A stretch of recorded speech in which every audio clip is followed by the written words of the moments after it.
My name is Lama from Tantrapa. Most people just call me Lama. It's short and simple. And I am a Bon Lama. Bon is a tradition of Tibetan Shamanism. So it's somewhat related to Tibetan Buddhism, but as a shamanic tradition, it has a longer history, way before Buddhism came to Tibet. And I practice and teach Tibetan Shamanic Qigong. Traditionally, it's referred to as true form, but true form doesn't sound too good to English-speaking ears. So I use the Chinese name for what I teach. That was actually, as far as I understand, relatively recent development, about 100 years ago, during the Russian Revolution and the subsequent Civil War. Some members of my family ended up living in Manchuria and Harbin area, and one of my great uncles basically started using the term Qi Dao, which literally means Qi is energy and Dao is the way or the path. And so the path of energy. That seems much more acceptable for people who don't want to hear that they study true form. So that's basically what I do. I teach and practice Qi Dao. I also founded the Academy of Qi Dao in America and Portland, Oregon in the year 2000. So it's been 23 years since I founded the Academy. I came to the United States in 1995. I received religious asylum in that country. And I've been basically teaching and practicing it ever since. Even before I came to America, obviously, I was also practicing and teaching it in the old country, which is Ukraine. I was born and raised in the Soviet Union. So back then, Ukraine, nobody was even considering it like a standalone country because it didn't have a history of statehood. So it was basically just part of the whole Soviet Union.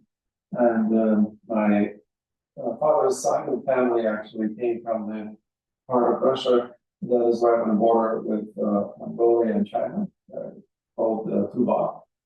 And so Tuva, the tradition of Tibetan shamanism, as well as Tibetan Buddhism, was introduced in the 12th and 13th century rather by the Mongols.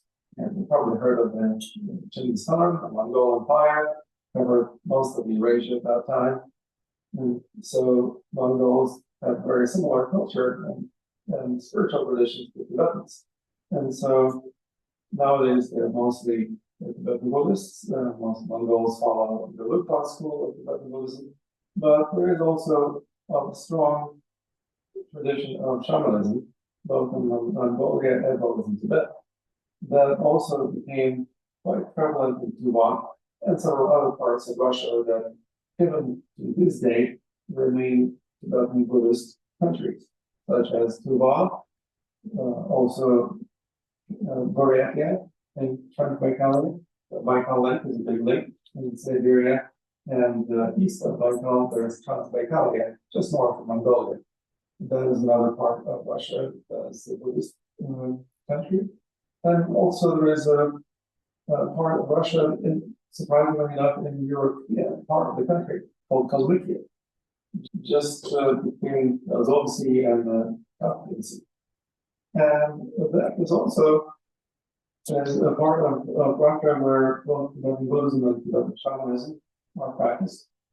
To the surprise of many people, when they meet me, they hear that I'm from that part of the world, they go, "Oh, you don't look Tibetan." I say, "No, I don't look Tibetan, but I don't want to speak Tibetan language. But I do practice and teach Tibetan Qigong, Tibetan Shamanic Qigong, to be precise." And that's the subject of our seminar today. So, what exactly is Tibetan Shamanic Qigong? Well, let's take a look at why is it Tibetan as opposed to Chinese. When I ask you guys what type of Qigong you practice, you say Chinese. It seems like a pretty obvious answer. Most people, when they think of Qigong, they associate it with China. And Tibet is part of China these days, so that's no secret. However, there are distinctions between the Chinese approach to energy arts as compared to the Tibetan approach. And we're going to dive into some of the details of that. But in general, the Tibetan practice of Qigong seems to be a bit more spiritually oriented, more oriented towards looking at the whole experience of life as being a dream. And everything in dreams is energy, the energy of consciousness, no matter how solid or concrete things appear to be in dreams. They matter nothing but the energy of consciousness. And so when we look at our daily lives and we start recognizing that, yes, we can awaken in this big dream called daily life too, we actually start relating to everything as energy, which is not exactly the way that the Chinese tradition of Qigong looks at energy or Qi. They often look at it as like just different types of energy. For example, there's a Qi of weather, or there's a Qi of a particular place. The whole idea of feng shui uses that perception of Qi as energy of a particular place, or energy of particular elements, or energy of a particular part of the body. For example, there is the heart Qi, or there is the spleen Qi, or lung Qi. There's a primordial Qi, Jing Qi. So we look at various types of Qi in Chinese tradition of Qigong, as opposed to looking at energy basically being universal and everything being energy, just different density, different texture of energy, different flow to it. And that's one of the ways that the Tibetan tradition looks at energy. It also uses different elemental understanding of energy. So in Chinese medicine and Chinese philosophy, we talk about 5 elements, right? The element of earth, the element of water, the element of metal, the element of wood, and the element of fire in Chinese medicine. No, there's no element of air. In Tibetan, it's simpler, and it's actually the same in most shamanic traditions worldwide, whether it's Native American shamanism or European shamanism or Native Hawaiian shamanism: earth, water, air, and fire.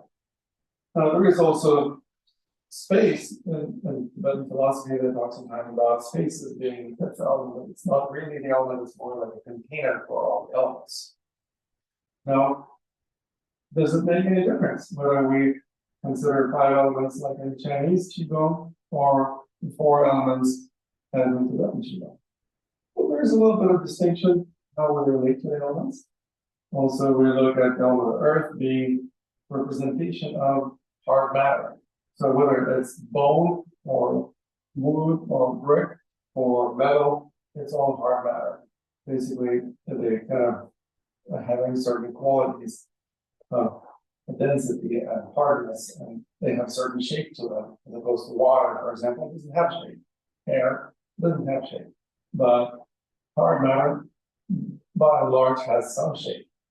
And so we learn how to relate to things that have shape first. That's kind of like the most basic, most obvious first step. We learn how to relate to the element of earth, also to develop a more harmonious way of relating to the power of Mother Earth. And what is that? It's gravity. Gravity is how Earth keeps us from flying away into space.